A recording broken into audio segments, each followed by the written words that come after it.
Hi guys, so we're going to talk about the G chord and what's the best way to play the G chord. You're going to see lots of conflicting things online on videos and tabs and things about G, and fact is there's different ways to play a G chord, and some of them have better uses than others depending on the context. That's the important thing.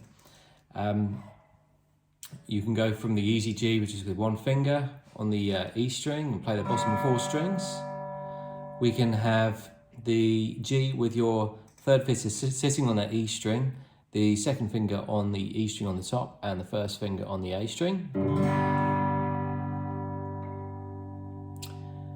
We can also have the third finger upper string and on the B string, and the little finger on the bottom string.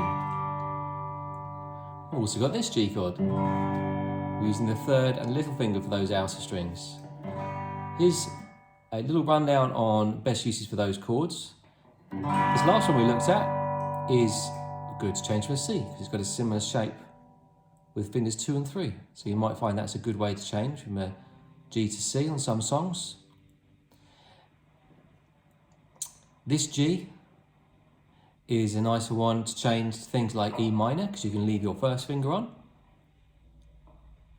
And when we have both fingers on the bottom two strings, which you'll see a lot, particularly on, for example, Oasis uses that chord a lot, you can leave the third finger on. That's a nice way to change to a D. And I would suggest you get used to that one. It's very useful. But you will also need to get used to the other ways to play a G. It's going to help you out in different songs. So I hope that helps. And there you go. Different ways to play a G chord depending on the context.